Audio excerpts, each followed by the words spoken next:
Mubs got beats. Brand new. Yeah. Boy, wakanga wikanja fi. Mani mistak me wanya zimzandi.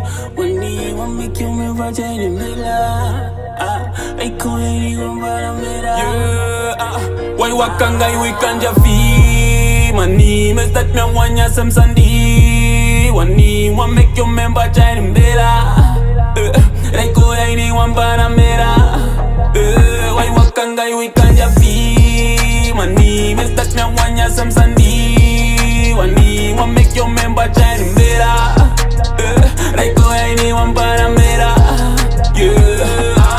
Ana de money apa ima jabi afu mi money me opo ilanga gi. Wan fusa mama no icha magi. Nego do flexi my poinga masita. Kimisani na uchayi nyangi. Wani fu man no it wanya fi. Takifu wa poinga yapi. De wani ku man no icha ukanji. Ana bigi fasi make why mopsi. I know I want cha. Ana filanga imbe by kosi. Na de Kentucky aicha. Ana bigi fasi make why mopsi. I know I want cha. Ana filanga imbe by kosi. Na de Kentucky aicha.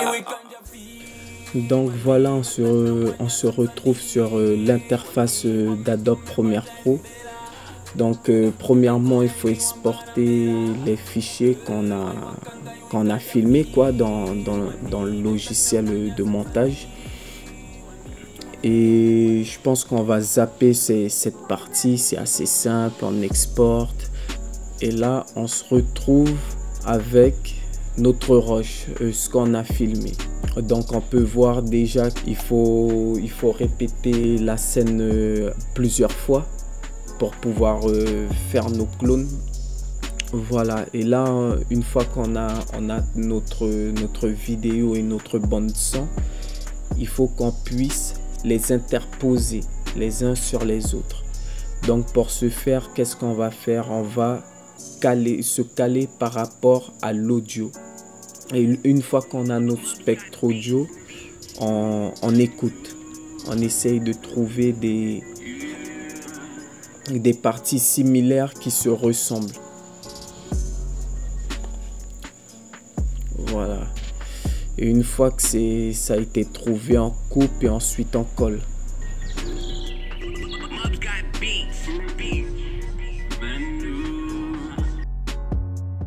Voilà, on le met au-dessus, l'autre en dessous.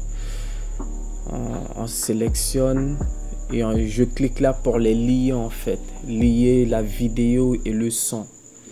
Ah non, la liaison ne fonctionne pas, donc je sélectionne les deux. Clique droite de la souris et lier. Et comme ça, la vidéo et l'audio est lié en fait. Donc il suffit juste d'un clic pour pouvoir déplacer les deux. Voilà, donc là je vais... Ouais, je regarde, j'ajuste. Et là, ce qui est important, il faut regarder le spectre en fait. Et quand on regarde le spectre, on voit la hauteur du son. Voilà, on avance. Et je pense qu'il est bon là. On vérifie.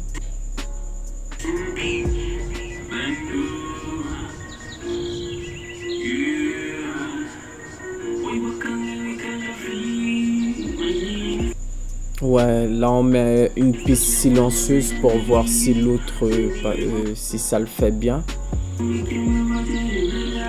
Ouais, je trouve que c'est pas mal déjà.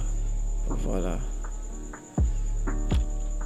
Et une fois que c'est fait, je fais ainsi avec mes autres pistes. Donc là, une fois que c'est fait, on peut voir la vidéo. Je masque l'un, on voit l'autre apparaître. Donc j'ai mes deux pistes vidéo. Donc ainsi de suite, et ça marche aussi bien pour 2 voire 3 voire 4 clones. C'est très efficace cette méthode plutôt. Voilà, donc là je coupe ma seconde piste audio et je viens de caler ma vidéo et ma piste audio. Voilà, c'est ça.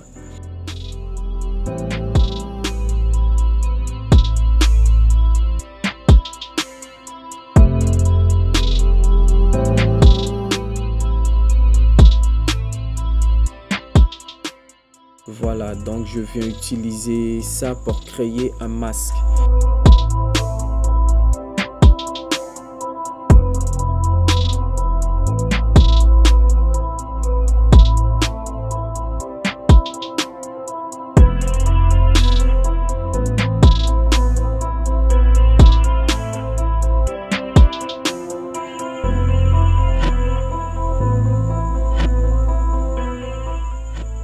Voilà, là je le fais en gros hein, pour que vous puissiez avoir l'exemple. Voilà, j'isole l'image, suis d'en bas et il faut faire apparaître le dernier. Donc j'isole la deuxième image, plutôt la vidéo quoi. Et surtout quand on fait ça, il faut faire attention au contraste et la luminosité parce que à n'importe quel moment à l'extérieur, un nuage passe, ça sera sous-exposé, un des clones sera plus sombre, l'autre un peu plus exposé.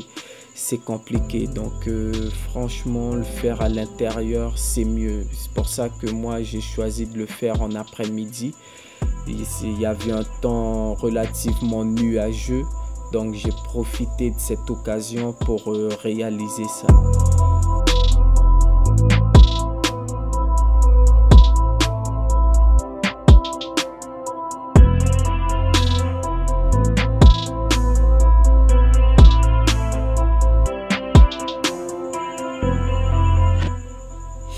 Et le truc qui est super cool aussi, c'est que il y a ce logiciel là, Magic Bullet. Magic Bullet, c'est un logiciel qui s'intègre à Premiere Pro.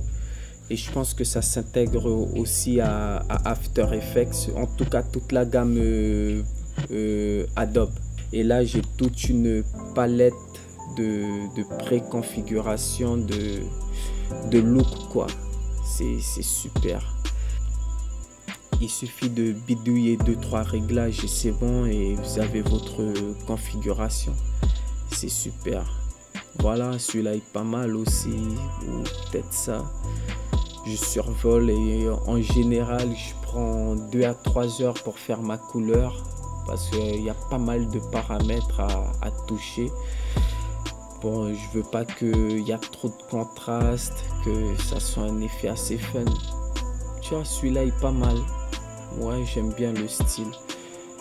Ouais, donc je vais partir sur cette base. Ouais, pourquoi pas. Et là, il y a pas mal de choses à changer. Ouais.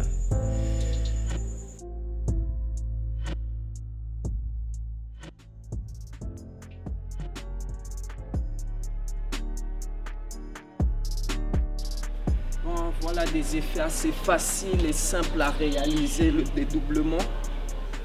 C'est juste laisser la caméra fixe, laisser ensuite le logiciel faire le travail. Plutôt vous faites le travail sur le post-traitement. Et c'est là que toute la difficulté de la chose, c'est de caler le son. Et pendant que vous êtes en train de filmer, imaginez votre clone à côté pour que vous puissiez interagir avec. Voilà. Il faut jouer, sinon le clone à côté, ça sera juste un clone coupé. Mais si vous jouez avec, ça va faire comme si c'est vraiment une personne, vous lui donnez vie en fait. Donc voilà. Ah ouais, je reprends. Voilà. Il suffit de peu pour faire de belles choses. Attends, je vais le faire avec lui. Ouais, vas-y, dis-le. Ok. Il suffit de peu pour faire de belles choses. Voilà. Tac.